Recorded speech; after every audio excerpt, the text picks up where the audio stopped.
कमी इन्व्हेस्टमेंट लावून आपण ऑप्शन सेलिंग कसं करू शकतो. आजच्या व्हिडिओमध्ये मी तुम्हाला बऱ्याच गोष्टी तुमच्यासोबत शेअर करणार आहेत. सगळ्यात आधी मी तुम्हाला सांगेल की जनरली कॉल आणि पुटच्या केसमध्ये सेलरकडे जिंकण्याची प्रोबॅबिलिटी जास्त असते. म्हणजे कॉल आणि पुट सेल करणारा व्यक्ती जो आहे तो जास्त जिंकू शकतो. जास्त वेळेस ट्रेडमध्ये प्रॉफिट कमवू शकतो. त्याची शक्यता जास्त असते. दुसरी गोष्ट, कॉल आणि पुटची सेलिंग जी आहे ती काम कशी करते ते पण बघणार आहोत. आणि तिसरी आणि महत्वाची गोष्ट, शेवटची गोष्ट जी मी सांगेल ती म्हणजे तुम्ही कमी कॅपिटल वापरून सेलिंग कसं करू शकता. बघा मित्रांनो, आधी आपण ऑप्शन्स समजून घेऊयात. ऑप्शन्सचे दोन प्रकार असतात, एक म्हणजे कॉल ऑप्शन आणि दुसरा असतो पुट ऑप्शन. तसं तर हा व्हिडिओ बघण्यापूर्वी तुम्हाला ऑप्शन बद्दल थोडी बेसिक माहिती असणं गरजेचं आहे. आपण ऑप्शन्स ट्रेडिंगची स्ट्रॅटेजी आणि ऑप्शन्स ट्रेडिंग याच्याबद्दल एक प्लेलिस्ट तयार केलेली आहे. तुम्ही ती प्लेलिस्ट बघा, त्याच्यात खूप बेसिक गोष्टी ज्या त्या सांगितलेल्या आहेत. पण तरी सुद्धा या ठिकाणी एक थोडक्यात सांगतो. कॉल ऑप्शन ते लोक खरेदी करतात ज्यांना वाटतं की तो अंडरलाईंग स्टॉक असेल, इंडेक्स असेल, कमोडिटी असेल किंवा क्रिप्टो असेल, त्याचे फ्युचर्स असतात. तर तो जर कधी वेगाने वर जाणार असेल तर ते कॉल बाय करतात.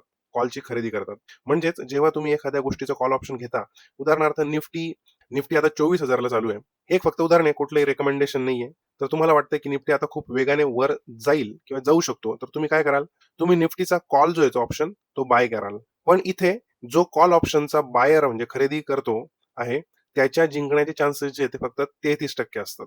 तर कॉल ऑप्शन किंवा कोणत्या ऑप्शनच्या सेलरचे म्हणजे विकणाऱ्याचे जे चान्सेस असतात ते 67% असतात. आता तुम्ही म्हणाल कसं काय? ही गोष्ट आपण एकदम व्यवस्थित समजून घेऊया. बघा, तुम्ही ज्या पण अंडरलाईंग मध्ये ट्रेड करत असाल त्याचे जनरली 3 शक्यता, 3 आउटकम्स परिणाम जे ते आपल्याला दिसतात. एक तर तो स्टॉकचा फ्युचर जो आहे तो वर जाऊ शकतो, म्हणजे अपवर्ड मोमेंट येऊ शकते, किंवा तो एका ठराविक रेंजमध्ये जो आहे तो राहू शकतो, साइडवेज असू शकतो, किंवा तो त्या लेवल पासून खालच्या बाजूला डाऊनवर्ड जाऊ शकतो. आता जेव्हा तुम्ही कॉल ऑप्शन घेता तेव्हा तुमचा कॉलचा ऑप्शनच्या केसमध्ये तुम्हाला असं वाटतं की तो स्टॉक वेगाने वर जावा, म्हणजे पहिला आउटकम तुमच्या फायद्याचा असणार आहे. म्हणजे जर तुम्ही कॉल ऑप्शन घेत असाल तर तुमची इच्छा आहे की तुमचा अंडरलाईंग निफ्टी समजा तो वेगाने वर जायला पाहिजे. पण जर निफ्टी साइडवेज राहिला एक्सपायरी पर्यंत किंवा तुमच्या ऑपोजिट खाली गेला तर तुम्हाला लॉस होईल. तुम्ही विचाराल, सर साइडवेज राहिल्यावर प्राइस तर तीच राहील, परंतु लॉस काय होईल मग? तर तो यासाठी होईल कारण की प्रत्येक ऑप्शनची एक एक्सपायरी असते. फ्युचरची एक्सपायरी असते, ऑप्शन्सची एक्सपायरी असते. फ्युचर बद्दल सुद्धा आपण एक डिटेल व्हिडिओ बनवलेला आहे. फ्युचरचं ट्रेडिंग कसं करावं, तर तो पण तुम्ही बघू शकता. आता हे आपण एका उदाहरणाने समजून घेऊयात. एकदम सोपं उदाहरण आहे. आता सध्या T20चा सीझन सुरू आहे किंवा क्रिकेटचा सीझन चालू आहे, म्हणून आपण क्रिकेटचं उदाहरण समजून घेऊयात. विराट कोहली भारतीय संघामध्ये खेळतोय. तो 3 नंबरवर बॅटिंग करायला येतो. आता मॅच सुरू होण्यापूर्वी तुम्ही तुमच्या मित्रासोबत जर समजा एक पैज लावली की मित्रा, या 20 ओव्हरच्या मॅचमध्ये 2020 मध्ये विराट कोहली 100 पेक्षा जास्त रन काढेल. समोरच्याने विचार केला की चला आपण लावू पैज. तर पहिले 10 ओव्हर जर समजा निघून गेल्या आणि रोहित शर्मा आहे आणि शुभमन गिल आहे, दोघे आउटच होत नाहीयेत. तर मग अशा कंडिशनमध्ये काय होईल, तर तुमची जी पैज आहे, तुम्ही जी बेट लावलेली आहे विराट कोहलीच्या सेंचुरीवर, तर ती कमजोर होऊन जाईल. कारण की इथं कॉल ऑप्शनचे बायर तुम्ही बनलेले आहात. काय झालंय, तुम्ही जेव्हा पैज लावली तेव्हापासून 10 ओव्हर जे आहेत त्या निघून गेलेल्या आहे. म्हणजे वेळ जो आहे तो निघून गेलेला आहे आणि अजून विराट कोहली जो तो खेळायला आलेला नाहीये. तर आता काय प्रोबॅबिलिटी आहे, तर उरलेल्या 10 ओव्हरमध्ये तो 100 रन काढू शकेल का? यालाच आपण मार्केटच्या भाषेमध्ये साइडवेज मूव्हमेंट जे ते म्हणतो. म्हणूनच जेव्हा एक ऑप्शन बाहेर असतो, जेव्हा जे 3 आउटकम्स असतात त्याच्यापैकी एकच आउटकम त्याच्या फायद्याचा जो आहे तो असतो, त्याला फेव्हरेबल असतो. बाकीचे 2 आउटकम्स म्हणजे साइडवेज आणि डाउन ट्रेंड त्याच्या फायद्याचे नसतात. आता जो तुमचा मित्र तुमच्या सोबत पेज लावून बसला होता, तर तो खूप खुश असणार. तो फक्त वाट बघतोय की 20 ओव्हर केव्हा संपत आहेत. कारण की 20 ओव्हर संपल्या, विराट कोहलीने जर समजा 90 जरी रन केले, तरी त्याला पूर्णचे पूर्ण पैसे जे ते मिळणार आहे. आणि जर समजा तो आलाच नाही, तर त्याला पैसे मिळणारच आहे, साइडवेज राहिलं तर. आणि जर आला पण, आणि जर कधी तो 100 रन नाही बनवू शकला, 10, 20, 60 काढले, पण 100 नाही काढले, तर त्याला दोन्ही केसमध्ये फायदा होणार आहे. तसंच या ऑप्शन्समध्ये असतं. जर त्याने कमी रन काढले तरी मित्राला फायदा आहे आणि तो खेळायलाच आला नाही, म्हणजे साइडवेज राहिलं तरी सुद्धा त्याला फायदा होणार आहे. जर तुम्हाला ही गोष्ट समजली तर आपल्या ह्या कॉमेंट सेक्शनमध्ये कॉमेंट करा ऑप्शन्स ट्रेडिंग. तुम्हाला हे खूप चांगल्या पद्धतीने, सोप्या पद्धतीने समजून सांगितलेलं आहे ऑप्शन्स ट्रेडिंग. तर साइडवेज मुव्हमेंटमध्ये सेलरला फायदा होतो आणि उलट्या मुव्हमेंटमध्ये तर सेलरला फायदा होणारच असतो. म्हणूनच एक बायर म्हणून, ऑप्शनचा बायर म्हणून तुमचे जिंकण्याचे चान्सेस 3 पैकी 1 आहेत आणि एक सेलर म्हणून तुमचे जिंकण्याचे चान्सेस 3 पैकी 2 आहेत. आता याच्यामध्ये बघा, अजून एक गंमत असते. जर समजा बायर आहे, तुम्ही कॉलचं बाय केलेलं आहे तुम्ही, आणि निफ्टीची प्राइस जी ती वर जाते परंतु एकदम स्लो जाते, तरी सुद्धा तुमचे पैसे होणार नाही. म्हणजे खूप कमी प्रमाणामध्ये ते पैसे वाढतील आणि जेवढे वाढतील तेवढं तर तुमचं ब्रोकरेज वगैरेच लागेल. अशा पद्धतीचं काही प्रकरण पण होऊ शकतं. त्याच्यामुळे एकदम फास्ट वर जायला पाहिजे, तरच तुम्ही बायर असताना पैसे कमवू शकता. जर कधी स्लो गेले, तरी पण तुमचे चांगले पैसे होणार नाहीत, चांगलं प्रॉफिट होणार नाही. तर त्याच्यामुळे 3 पैकी 2 चान्सेस जे आहेत ते सेलरचेच असतात. बरेच लोक काय करतात, जेव्हा त्यांना वाटतं, की मार्केट यापेक्षा जास्त वर जाणार नाही, तेव्हा ते कॉल सेल करतात. कॉल विकून बसतात. का? कारण त्यांना दोन्ही केसेसमध्ये फायदा आहे. जर समजा चुकून मार्केट साइडवेज राहिलं तरी पण फायदा आहे आणि मार्केट खाली गेलं तर फायदा होणारच आहे. आता उलट्या बाजूनी विचार करूयात, पुटच्या बाजूने. पुट ऑप्शन यासाठी खरेदी केला जातो, कारण तुम्हाला वाटतं, की तो पर्टिक्युलर अंडरलाईंग स्टॉक किंवा इंडेक्स असेल, बिटकॉइन असेल, क्रिप्टो असेल, वेगाने खाली जाणार आहे. तिथेही सेम सिच्युएशन आहे. जर तो वेगाने खाली गेला नाही आणि साइडवेज राहिला किंवा वर गेला, तर बायर म्हणून तुम्हाला नुकसान होणार आहे आणि सेलर म्हणून तुम्हाला फायदा होणार आहे. आता तुम्ही एक गोष्ट समजून घ्या, की ऑप्शन काय असतात. जो ऑप्शन बायर असतो, तो जो खरेदी करतो, तो त्याच्याकडे अधिकार असतो, म्हणजे राईट असतो, पण त्यांच्यावर बंधन नसतं. हा एक खूप इंटरेस्टिंग कन्सेप्ट आहे. याला एकदम शांतपणे समजून घ्या.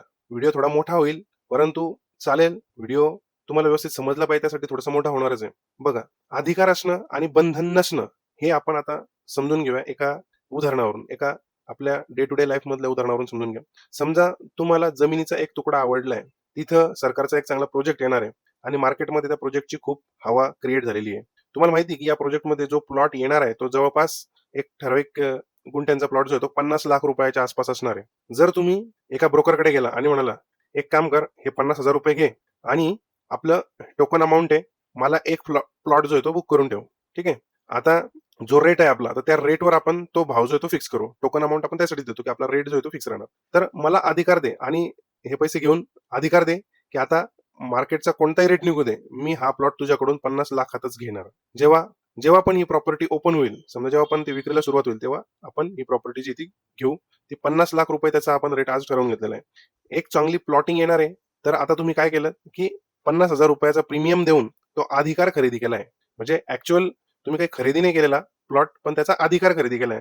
आता ब्रोकरकडे जे आहे ते तुम्ही ₹50,000 देऊन टाकलेले आहेत. 2 महिन्यानंतर तो प्रोजेक्ट ओपन झाला. जसा तो प्रोजेक्ट ओपन झाला, तो 45 लाख रुपयांना ओपन झाला. कारण ती ओपनिंग ऑफर होती म्हणून. आता तुम्ही काय करणार मग? 50 लाखाच्या हिशोबाने तुम्ही टोकन दिलेलं आहे 50,000. आता तुम्ही ब्रोकरकडे जाल आणि म्हणाल, की "थँक सो मच. मी आता ही प्रॉपर्टी नाही खरेदी करू शकणार." ते आपण काय करतो, ते ₹50,000 टोकन दिलेलं आहे, तर ते विसरून जातो. म्हणजे तो प्रीमियम दिला आपण. तर हे झालं कॉल ऑप्शन बायिंगचं. तुम्ही एक अधिकार खरेदी केलाय. तुमच्यावर बंधन नाहीये, की तुम्ही तो व्यवहार कंप्लीटच केला पाहिजे. ब्रोकर तुम्हाला येऊन असं बोलू शकणार नाही, की "आता भावा तुला तू कंपल्सरी 50 लाखात घ्यावाच लागेल." का? कारण तुमच्याकडे अधिकार आहे. परंतु तुमच्यावर बंधन नाहीये, ऑब्लिगेशन नाहीये. पण या उलट जर प्रॉपर्टी 55 लाखात ओपन झाली असती, जर ही प्रॉपर्टी 55 लाखात ओपन झाली असती, तर ब्रोकरवर बंधन होतं, की त्याने तुम्हाला तीच गोष्ट 50 लाखात दिली पाहिजे. ब्रोकरवर ऑब्लिगेशन होतं, बंधन होतं, कारण त्याने तुम्हाला ऑप्शन विकला होता. तुम्ही ऑप्शन खरेदी केला होता, त्याने विकला होता. हे क्लिअर आहे का आता? तर या केसमध्ये काय आहे, बायरकडे अधिकार असतो, म्हणजे राईट असतो, ऑब्लिगेशन नसतं. म्हणून जो बायर असतो ना, त्याला फक्त प्रीमियम द्यावा लागतो. एक छोटा अमाउंट द्यावा लागतो. उदाहरणार्थ जर तुम्ही रिलायन्सचा एक लॉट ट्रेड करताय, त्याचे ऑप्शन घेताय. रिलायन्सचा लॉट जो आहे तो 500 शेअर्सचा आहे समजा. तर तुम्हाला कॉल ऑप्शन घेताय, त्या दूरचा कॉल ऑप्शन घेताय, तर कदाचित तो फक्त ₹15-20 प्रीमियमवर जो आहे तो 1 शेअर जो आहे तो मिळू शकेल. समजा 500 गुणिले ₹10 आपण घेतला, तर फक्त ₹5,000 मध्ये तुम्ही रिलायन्सचा एक लॉट जो आहे तो खरेदी करू शकता ऑप्शन्समध्ये. म्हणूनच लोकं ऑप्शन बायिंगला जास्त प्रिफर करतात. कारण त्यात कॅपिटल खूप कमी लागतं. ₹5,000 मध्ये तुम्ही घेऊ शकता ऑप्शन. ₹5,000 वर तुम्हाला ₹2,000 प्रॉफिटही होऊ शकतं. ₹5,000 सुद्धा प्रॉफिट होऊ शकतं. म्हणजे डबलही पैसे तुमचे होऊ शकतात. पण ऑप्शन सेलिंगमध्ये काय असतं? जो ऑप्शन सेलर आहे, त्याच्यावर ऑब्लिगेशन आहे आणि कारण सेलरवर ऑब्लिगेशन आहे, तर तो उद्या पळून पण जाऊ शकतो ना. म्हणून स्टॉक एक्सचेंज काय सांगतं, की भावा सेलर, तुझ्यावर ऑब्लिगेशन असल्यामुळे तुला प्रीमियम नाहीये. तुला मार्जिन जमा करावं लागेल. ठीक आहे. तुम्हाला प्रीमियम नाही, मार्जिन भरावं लागेल. कारण की तुम्हाला या ट्रेडमध्ये घुसायचं आणि तुमच्यावर बंधन आहे. उद्या कितीही मोठं नुकसान झालं, तरी ते तुम्हाला द्यावं लागू शकतं. म्हणजे जर कधी हा ₹5,000 देऊन जर कधी 10,000 कमवणार असेल, तर सेम पोझिशनसाठी ऑप्शन सेलरला 1,00,000पर्यंत 2, 2.5, 3 लाखापर्यंत मार्जिन जे आहे ते द्यावं लागू शकतं. हे वेळेनुसार थोडंफार बदलत राहतं. त्यामुळे हे मार्जिन जे आहे ते जरा जास्त द्यावं लागू शकतं आणि त्याला या 2,00,000 रुपयावर कमाई किती असते? तर फक्त ₹5,000 ची. जेवढा प्रीमियम त्यांनी घेतलेला आहे ऑप्शन सेलरने, तर तेवढाच प्रीमियम त्याला जो येतो, तेवढीच त्याची कमाई होणार आहे. कारण की त्यांनी ₹10 चा प्रीमियम खरेदी केलेला आहे. 10 गुणिले 500 म्हणजे ₹5,000 त्याला फक्त मिळतील. म्हणजे तेवढे ₹5,000 त्याला मिळतील. त्याला ₹6,000 नाही मिळू शकणार त्या ट्रेडमध्ये. आता जर रिलायन्सची किंमत त्या लेव्हलवर पोहोचलीच नाही, तर त्या 10 रुपयाच्या ऑप्शनची व्हॅल्यू जी ती एकदम झिरो होऊन जाईल. कारण ही एक T20 मॅच सारखी आहे. टेस्ट मॅच नाहीये, चालतच राहील असं. ही 20 ओव्हरच्या आत संपणारी T20 मॅच आहे. कदाचित एक्सपायरीला अजून 10 दिवस असतील, 15 दिवस असतील किंवा 20 दिवस उरले असतील. 20 दिवसानंतर नवी एक्सपायरी येईल, नवीन सीरीज चालू होईल. तर याला एका क्रिकेट मॅच सारखं बघा, T20 मॅच सारखं बघा. आता जो सेलर आहे त्याला मार्जिन लावावं लागतं आणि त्या मार्जिनवर तो प्रीमियम कमवतो. म्हणजे सेलरचा जो ROI आहे तो खूप कमी असतो. 2%, 3%, 4% असा असतो. आणि म्हणूनच बायर्स म्हणतात, की हा काय महिन्याला 2, 3, 4% कमवतोय.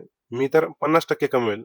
50% कमवू शकतात. 50% काय 100% पण कमवू शकतात. परंतु सलग कमवले नाही जाऊ शकत हे. आणि ते शक्यच नाही. इम्पॉसिबल आहे ती गोष्ट. कंटिन्युअसली ऑप्शन बाईंगमध्ये तुमचे पैसे रेग्युलरली डबल नाही होणार. आणि लॉस होतील ते लॉस पण पूर्ण तुमचं कॅपिटल जे ते घेऊन जातात. आपण बघतो, की जे ऑप्शन सेलर्स आहेत, की ते सातत्याने एक चांगली रेंज मेंटेन करून वर्षाला 15, 20, 30% पर्यंत कमवू शकतात. आणि काही जण अजून चांगलं करतात. त्यासाठी प्रॉपरली शिकावं लागतं. ऑप्शन सेलिंग काय आहे? बाकीच्या ऑप्शनच्या स्ट्रॅटेजीज काय आहेत? असं नाहीये, की एका रात्रीत तुम्ही सगळं शिकून लगेच दुसऱ्या दिवशी प्रॉफिट जे आहे ते करू शकाल. तुम्हाला ऑप्शन सेलिंग कसं करतात हे प्रॉपरली बघावं लागेल, शिकावं लागेल. रेग्युलरली तुमची एखादी स्ट्रॅटेजी असेल ऑप्शन सेलिंगची, तर ती ठरवून त्याच्यानुसार डिसिप्लिननुसार ट्रेड घ्यावा लागेल. तर ते जर कधी केलं तर कंटिन्यू तुम्हाला प्रॉफिट जे ते नक्की होणार आहे. तर परत येऊया आपण जो सेलर आहे ना त्याला इथं साधारणतः 2 लाख रुपये द्यावे लागतात असं आपण समजूयात. आता सेलरला 2 लाख रुपये द्यावे लागतात तर तुम्ही म्हणाल, की माझ्याकडे 1 लाख रुपये नाहीयेत. 2 लाख रुपये नाहीये माझ्याकडे तर मी काय करू? तर त्यासाठी तुम्हाला आपण लाईव्ह स्क्रीनवर घेऊन जातो तुम्हाला. लाईव्ह स्क्रीनवर बघूयात आपण. तर आपण आता येऊया आपल्या मूळ मुद्द्याकडे, की कमी पैशांमध्ये ऑप्शन सेलिंग कशी करायची? तर आता हे धनचं ट्रेडिंग टर्मिनल आहे. धनच्या ट्रेडिंग टर्मिनलमध्ये आपण ऑर्डर्समध्ये बास्केट ऑर्डर जी आहे ती सिलेक्ट केलेली आहे. तुम्ही तुमच्या ट्रेडिंग टर्मिनलमध्ये बास्केटचा ऑप्शन असतो. आज सध्या निफ्टी जो आहे तो तुम्हाला ह्या दिसत असेल 24,013 वर चालू आहे. आता मला असं वाटतंय, आता 2 दिवसांवर एक्सपायरी जी आहे ती आलेली आहे. निफ्टी जो आहे तो 24,500च्या वरती जाणार नाही. एक उदाहरण आहे, कुठल्याही प्रकारचं बाय किंवा सेल रिकमेंडेशन याच्यामधून नाहीये. तर मी ही 24,500ची कॉल जी आहे ती याच्यामध्ये ऍड करतो. आता ऍड करताना ही अशी आपल्याला विंडो येते आणि ह्याच्यामध्ये आपण बाय किंवा सेल आपल्याला ऑप्शन सेलिंग करायचं आहे. त्याच्यामुळे आपण इथं सेल जे आहे ते सिलेक्ट करूयात. आणि ही जी कॉल आहे ती आता सध्या तिची प्राइस जी ती ₹10 चालू आहे. आणि आपण आपण समजूयात की तिला आपण ₹10 ऑर्डर टाकूयात. म्हणजे थोडासा आणखी वर गेल्यानंतर आपण त्याला सेल करूयात. ठीक आहे. तर आपण इथं बघू शकता की ह्या ठिकाणी मार्जिन जे आहे ते मार्जिन ₹1,45,347 जे ते लागतंय. ठीक आहे. म्हणजे 1.5 लाख रुपयापर्यंत आपल्याला ह्या ठिकाणी मार्जिन जे आहे ते द्यावं लागतंय. परंतु जर समजा आपल्याकडे हे मार्जिन जर कधी उपलब्ध नसेल आणि आपल्याला कमी पैशांमध्ये ऑप्शन सेलिंग करायचं असेल तर आपल्याकडे दुसरा ऑप्शन असतो. तो म्हणजे हे झालं. जर समजा अशीच आपण ऑर्डर जर कधी एक्झिक्यूट केली तर त्याला म्हटलं जातं नेकेड सेलिंग. तर आपल्याला तसं करायचं नसेल आणि ह्या नेकेड सेलिंगमध्ये हा जो ऑप्शनचा प्रीमियम आता ₹10 ₹8 चालू आहे. तो आपण 10ची ऑर्डर टाकलेली आहे. परंतु हा 10चा प्रीमियम जो आहे तो ₹100 सुद्धा जाऊ शकतो. म्हणजे तुमचा ₹100 जर समजा गेला तर तुमचा लॉस होऊ शकतो. त्याच्यामध्ये साधारणतः ₹6,500 आसपास तुमचा लॉस जो आहे तो होऊ शकतो. तो जर ₹200 गेला, समजा अचानक ट्रम्पने काहीतरी चांगली घोषणा केली आणि निफ्टी जो आहे तो एकदम अचानक 24,500-600च्या वर ओपन झाला, तर हा ₹100 प्रीमियम, ₹10 प्रीमियम, ₹100, ₹150, ₹200 असा कुठेही जाऊ शकतो. तेवढा तुम्हाला लॉस जो आहे तो होऊ शकतो. कारण की तुम्ही सेल केलेला आहे ₹10 आणि आता तुमची सध्याची प्राइस जी आहे ती चालू आहे ₹200. म्हणजे तुम्हाला जवळ-जवळ ₹190 लॉस, म्हणजे 190 गुणिले 65 एवढा तुमचा लॉस जो येतो त्याच्यामध्ये साधारणतः ₹12,000 पर्यंतचा लॉस जो तुम्हाला दिसू शकतो. याला म्हणतात नेकेड सेलिंग. म्हणजे याच्यात लॉस जो येतो अनलिमिटेड असतो. परंतु तुम्हाला लॉस जर कधी कंट्रोल करायचा असेल आणि हेजचं बेनिफिट घ्यायचं असेल, तुम्हाला ही जी नेकेड केलेली कॉल आहे, सेल केलेली कॉल, तर तिला जर कधी तुम्हाला प्रोटेक्ट करायचं असेल, संरक्षण त्याचं करायचं असेल, तर आपल्याला एक दुसरा निफ्टीचा 24,700चा कॉल जो आहे तो आपण याच्यामध्ये ऍड करू. म्हणजे थोडासा वरचा, त्याची किंमत जी ती कमी असणार आहे. त्याची किंमत आता सध्या चालू आहे ₹3. तर आपण तो ₹3 बायच करणार आहे. म्हणजे एक सेल केला आणि एक बाय केला. ठीक आहे. तर हा ₹3 आपण बाय केलेला आहे आणि हा ₹10 आपण सेल केलेला आहे. तर आपल्याला हे ज्याचं बेनिफिट जे ते ₹1,00,000 मिळत आहे. आणि आपल्याला फायनल मार्जिन जे आहे, जे पूर्वी 45,000 ₹1,45,000 लागत होतं, तर ते फक्त आपल्याला ₹44,000 लागत आहे. म्हणजे तुमच्या फंड्समध्ये ₹44,000 जे ते असायला हवे, तेव्हा तुम्हाला हे असे 2 पोझिशन जे आहेत त्या घेता येऊ शकतात. आणि आता याच्यामुळे काय होईल, जर समजा अचानक निफ्टीची प्राइस जी आहे ती जर कधी खूप वाढली, तर हा जो आहे तो ₹100 जाईल. परंतु हा जो आहे, हा सुद्धा तुमचा ₹80, ₹90 किंवा ₹70 अशा कुठल्यातरी लेव्हलला जाईल. म्हणजे ह्याच्यात जो लॉस होईल तो ह्याच्याने कव्हर होईल. म्हणजे हे त्याचं प्रोटेक्शन राहील. आणि शिवाय आपल्याला ह्या ठिकाणी मार्जिनचं बेनिफिट जे आहे ते मिळते. 44,000 रुपयामध्ये आपल्याला ऑप्शन सेलिंग जी ती करायला मिळते. आणि जर समजा एखाद्याचं आता हा नेकेड सेलिंग का करतो एखादा माणूस, तर त्याची अशी अपेक्षा असते की हा 10 रुपयाचा प्रीमियम त्याला मिळाला पाहिजे. म्हणजे 10 गुणिले 65 म्हणजे ₹650 त्याला एक्सपायरीच्या दिवशी तो कमवायचा त्याचा उद्देश असतो फक्त. किती रुपये टाकून? तर जवळ-जवळ ₹1,50,000 टाकून. तर त्याचं प्रोटेक्शन म्हणून आपल्याला ही एक हेजिंग म्हणून एक कॉल जी ती परत बाय करायची असते. अशाच पद्धतीने तुम्हाला पुटच्या बाबतीतही बघता येऊ शकतं. तर आता आपण पुटचं बघूयात. तर आता समजा आपल्याला 24,000 आता सध्या निफ्टी आहे. तर तुमची अशी अपेक्षा आहे की तो आता 23,500च्या खाली जाणार नाही. 23,500च्या वरतीच राहील. तर मग तुम्ही काय करणार? निफ्टीची 23,500ची पुट जी आहे ती आपण ॲड करू. ती आपल्याला ऑब्व्हियसली सेल करायची आहे. तिची किंमत आता फक्त ₹3 आहे. तर ती तेवढी काही तुम्हाला बेनिफिट नाही. ह्याच्यापेक्षा ट्रेडिंग न केलेलं चांगलं. आपण ह्या इथं निफ्टीची 23 जूनची ऑप्शन चेन ओपन केली. तुमचं असं मत आहे की आता निफ्टी जो आहे तो 23,700च्या खाली जाणार नाही. ठीक आहे. तर आपण ही काय करू? ही जी इथे ॲड बास्केट करू. ठीक आहे. ती आपण बास्केटमध्ये ॲड केली आणि त्याच्यानंतर परत आपण ही जी ती आपण सेल करू. सेलसाठी बघा मार्जिन जे येते किती लागतंय? 1,55,000. आता त्याच्यामध्येच आपण ऑप्शन चेनमधून एक दूरची ही 23,200ची पुट जी ती परत ॲड करू. 23,200ची पुट जी ती ॲड केली आणि ती घेतली आपण ₹1.85 म्हणजे आपल्याला एकूण सुरुवातीला 1,55,000 मार्जिन लागत होतं. परंतु ज्यावेळेला आपण हा दुसरा ऑप्शन त्याच्यामध्ये टाकला, बाय केला तो ऑप्शन, तर त्याचं आपल्याला हेज बेनिफिट जे ते ₹92,000 वजा झाले आणि फक्त फायनल मार्जिन जे ते ₹62,000 लागत आहे. हे ऑप्शन सेलिंग. याला हेजिंग सुद्धा म्हटलं जातं. हेजिंग म्हणजे काय? प्रोटेक्शन. म्हणजे ह्यामध्ये या नेकेड सेलिंगमध्ये ऑप्शन सेलिंग नेकेड जर कधी केली तर ती खूप रिस्की असते. परंतु तिचे जिंकण्याचे चान्सेस जे ते आपण आधी बघितलंच की मॅक्सिमम असतात. परंतु त्याच्या संरक्षणासाठी आपण ही एक बाय जी ती करू शकतो. म्हणजे आपला ₹1.85 जे आहेत ते त्याच्यामध्ये आपल्याला लॉस होऊ शकतो. हा एवढा लॉस जो येतो ₹1 ₹2 लॉस होऊ शकतो. परंतु हे जे आहे ते आपल्याला ₹10 जे ते मिळू शकतात आणि त्याचं प्रोटेक्शन जे आहे ते होऊ शकतं. एक इन्शुरन्स जो येतो त्याचा होऊ शकतो. म्हणजे अनलिमिटेड लॉस जो येतो आपला नाही होणार आणि शिवाय मार्जिन जे आहे ते आपलं कमी होऊ शकतं. तर असं हे कमी कॅपिटलमध्ये आपण लिमिटेड रिस्कमध्ये ऑप्शन सेलिंग जे आहे ते करू शकतो, की जे दर आठवड्याला जर कधी आपण रेग्युलरली करत गेलो, तर एक चांगली अमाउंट आपल्या कॅपिटलवर जी ती जमा होऊ शकते. तर मित्रांनो, जेव्हा तुम्ही ऑप्शन सेलिंग कराल, तेव्हा कधीही नेकेड सेलिंग जे आहे ते करू नका. म्हणजेच हेज न करता सेलिंग करू नका. आणि आता जे आहे ते तुम्हाला फक्त वर माहिती मिळालेली आहे. म्हणून लगेचच्या लगेच उद्याच्या दिवशी आपण हेज करू, सेलिंग करू, असं काही करू नका. त्याच्यामध्ये आणखी बऱ्याचशा गोष्टी असतात, की ज्या आपल्याला समजून घेणं खूप गरजेचं असतं आधी आणि नंतरच आपल्याला ऑप्शन सेलिंग जे आहे ते करायचं असतं. तर नेहमी आपली पोझिशन जी ती हेज करून ठेवा. कारण रात्रीतून जर कधी एखादी ग्लोबल न्यूज जर कधी काही आल्या, तर दुसऱ्या दिवशी मार्केटमध्ये खूप मोठी उलथापालथ जी ती होऊ शकते. गॅप अप आणि गॅप डाऊन होऊ शकतं. तुम्हाला रात्रीची ती शांत झोप लागेल. जर समजा तुम्ही हेज केलेला असेल, तुमचं अकाउंट जे ते झिरो होणार नाही. आणि जाता सर्वात महत्त्वाचा नियम जो आहे तो ट्रेडिंगसाठी कधी कोणाकडून कर्ज घेऊ नका. स्वतःचा जो इमर्जन्सी फंड आहे तो वापरू नका. जे पैसे तुमच्याकडे फ्री कॅपिटल म्हणून शिल्लक आहेत, तर त्याचाच वापर जो आहे तो या ऑप्शन सेलिंगमध्ये करा. कारण की कधी-कधी ऑप्शन सेलिंग जे आहे ते फार डेंजरस असू शकतं. जर तुम्हाला ही माहिती आवडली असेल, हेजिंगबद्दल आणखी सविस्तर व्हिडिओ तुम्हाला पाहिजे असेल, तर कमेंटमध्ये हेजिंग असं नक्की लिहून सांगा. चॅनलवर नवीन असाल तर सबस्क्राईब करायला विसरू नका. जर या व्हिडिओमधून तुम्हाला खरोखर काही चांगलं शिकायला मिळालं असेल, तर व्हिडिओला लाईक नक्की करा, सबस्क्राईब करा, कॉमेंट करा, आपल्या मित्रांपर्यंत व्हिडिओ शेअर करा. पुन्हा भेटू आपण एका नवीन टॉपिकसोबत.